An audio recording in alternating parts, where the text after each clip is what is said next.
अस्सलाम वालेकुम स्टूडेंट्स। आज हम डिस्कस कर रहे हैं जिस चैप्टर को, जिस टॉपिक को, उसका नाम है cash book and bank reconciliation statement.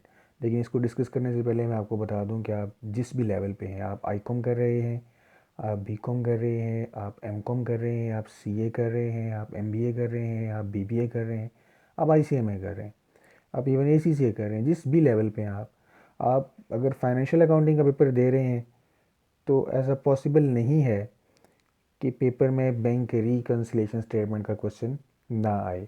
यानी कि ये सवाल आप जिस भी लेवल पे हैं आपके पीछे है इंशाल्लाह। ये यानी कि इसका सवाल पेपर में लाजमी आता है। आज अभी जो मैं आपके साथ डिस्कस करूँगा इसका बेसिकली इस चैप्टर का या इस चीज़ का मैं जो है ना सिर्फ आपको इंट्रोडक्शन दूंगा। इंशाल्लाह अगली क्लासेस में हम इसको डिटेल से पढ़ेंगे।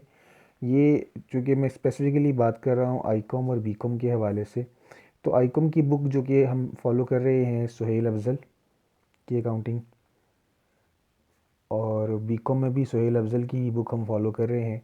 तो सुहेल अफज़ल की बुक का ये चैप्टर नंबर 8 है, यानी 8वां चैप्टर जो है आपका वो कैश बुक और बैंक रिकन्सिलेशन स्टेटमेंट है। यानी कि आईकॉम अगर आप कर रहे हैं तो उसमें भी चैप्टर नंबर 8 है आईकॉम पार्ट 1 में, और बीकॉम पार्ट 1 में भी इसका जो है वो चैप्टर नंबर 8 ही है।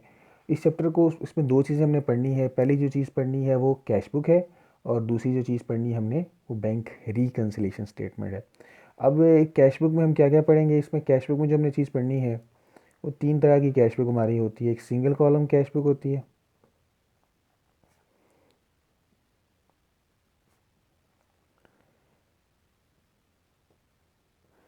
एक डबल कॉलम कैश बुक होती है,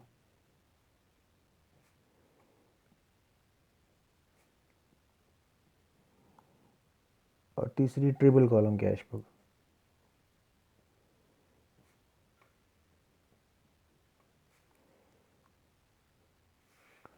इन्हीं तीनों इसकी जो टाइप्स हैं इन तीनों को हम पढ़ेंगे इस चैप्टर में।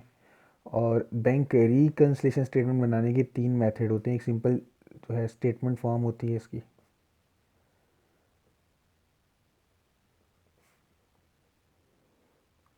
दूसरा रिवाइज कैश बुक मेथड होता है,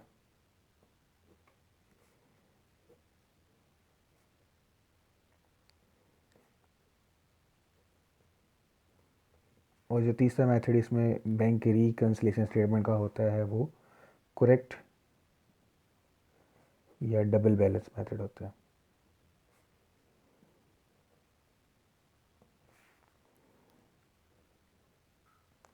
यानी कि जो आपका चैप्टर होगा चैप्टर नंबर 8, इसमें आपने 6 चीज़ें पढ़नी होंगी। बेसिकली हैं तो दो चीज़ें, कैश बुक और bank reconciliation statement. Cash book की तीन टाइप्स हैं, single column cash book, double column cash book और ट्रिपल कॉलम कैश बुक। ये तीनों आपने पढ़नी है।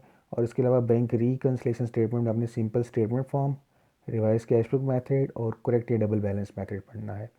तो अब जो नेक्स्ट क्लास है, जो प्रॉपर हमने जो क्लास स्टार्ट करनी है, तो मैंने आपको कैश बुक स्टार्ट करानी है। तो वहाँ पर कैश बुक क्या किसे कहते हैं, और single column cash book, double column cash book और ट्रिपल कॉलम कैश बुक में क्या फ़र्क है, ये मैं आपको डिटेल से समझाऊंगा। तो तब तक जो है ना आप भी कुछ बुक्स में से देख लीजिएगा, तो इंशाल्लाह बाकी जो चीज़ें हैं वो हम उस वक्त डिस्कस करेंगे। अभी सिर्फ इसका इंट्रोडक्शन मैंने देना था तो मैंने दे दिया है। तो नेक्स्ट क्लास में इंशाल्लाह मैं आपको कैश बुक, उसकी तीनों टाइप्स क्या क्या है, सिंगल कॉलम कैश बुक में क्या आता है, डबल कॉलम कैश बुक में क्या आता है और ट्रिपल कॉलम कैश बुक में क्या आता है, ये चीज़ें मैं आपको एक्सप्लेन करूँगा।